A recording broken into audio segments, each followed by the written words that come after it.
जय हिंद जय भारत स्वागतम জানাইছো অন্য এক নতুন ভিডিঅ' লত বন্ধুসকল হেল্থ ৰিক্ৰুইটমেণ্ট 2023 তো সিএম ছাৰে কিছুদিনৰ আগতে এটা ঘোষণা কৰিছিলে যে স্বাস্থ্য বিভাগত আকৌ নতুনকৈ পদ মুকলি কৰা হ'ব প্ৰায় 600টাকৈ নতুনকৈ পদ মুকলি কৰি দিয়া হ'ব স্বাস্থ্য বিভাগৰ ফালৰ পৰা তো বন্ধুসকল অফিচিয়েলি নটিছখন আপোনালোকক আহি গৈছে তো ইয়াতে আপোনালোকক কম যে আপোনালোকৰ হেল্থ ডিপাৰ্টমেণ্টত আপোনালোকৰ এডুকেশ্যন কোৱালিফিকেশ্যন কিমান লাগিব লগতে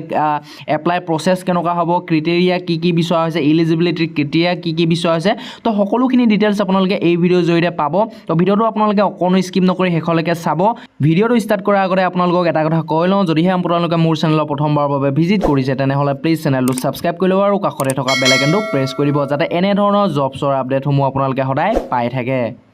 বৰ্তমান অফিচিয়েল ৱেবছাইট লিংকত আৰু ইয়াতে আপোনালোকে দেখিবলৈ পাইছে NHM Assam job Assam 2023 apply online for 600 community health officer post তো বন্ধুবান্ধৱীসকল CM ছাৰে কিছুদিনৰ আগতে এটা ঘোষণা কৰিছিলে যে আপোনালোকৰ হেল্থ আপোনালোকৰ স্বাস্থ্য বিভাগতো প্ৰায় 600 নতুনকৈ আপোনালোকৰ পদ মুকলি কৰি দিয়া হ'ব তো ইয়াৰে আপোনালোকৰ অফিচিয়েলি যিখন নটিছ হয় এখন আপোনালোকক দিবলৈ দেখুৱাবলৈ চেষ্টা কৰিম তো বন্ধুবান্ধৱীসকল ইয়াতে কোৱা হৈছে NHM Assam vacancy 2023 basic details লগতে ইয়াত নেম অফ দা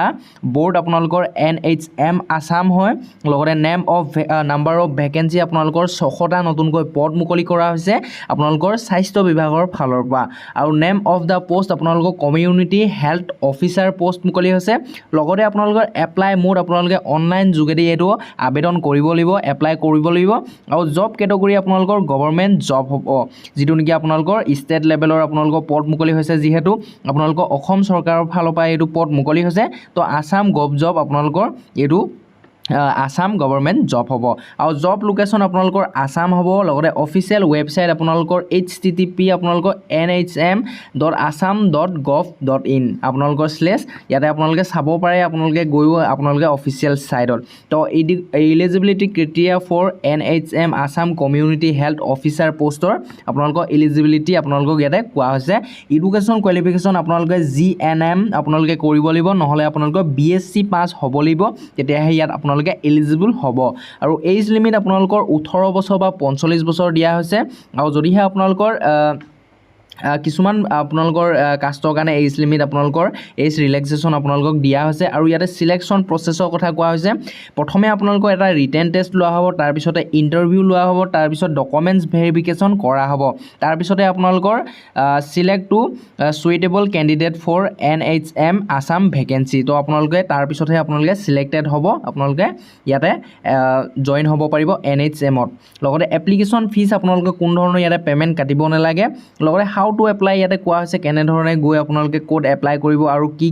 কিমান কি লাগিব সকলোখিনি ইয়াতে ডিটেইলছ দিয়া হৈছে তো আপোনালোকৰ অফিচিয়েল সাইট হৈছে nhm.assam.gov.in লগতে আপোনালোকৰ ইয়াতে কোৱা হৈছে গভৰ্ণমেণ্ট ৰিক্ৰুইটমেণ্ট আপডেট 2023ৰ আপোনালোকৰ নটিফিকেশ্যনখন আপোনালোকক দেখাবলৈ চেষ্টা কৰিলোঁ আপোনালোকৰ ইয়াতে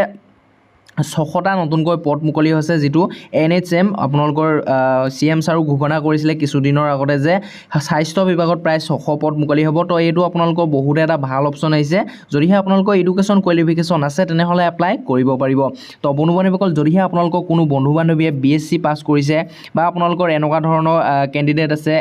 GNM কৰা আছে তেনেহ'লে সেইসকল বন্ধু-বান্ধৱীক এই ভিডিঅ'টো শ্বেয়াৰ কৰি দিয়ক যাতে সকলোৱে গম পায় যে আপোনালোকৰ নতুনকৈ আকৌ 600টা নতুন ভেকেন্সি পদ আপোনালোকৰ মুকলি হৈছে তো বন্ধু-বান্ধৱীসকল ভিডিঅ'টো অকণো যদি হেল্পফুল হৈছে তেনেহ'লে প্লিজ এটা লাইক কৰিব লগতে চেনেলটো ছাবস্ক্ৰাইব কৰি ৰাখিব যাতে এনে ধৰণৰ জবছৰ আপডেটসমূহ আপোনালোকে সকলোতকৈ আগত পায় তো আজিৰ কাৰণে ইমানেই জয় হিন্দ জয় ভাৰত জয় অসম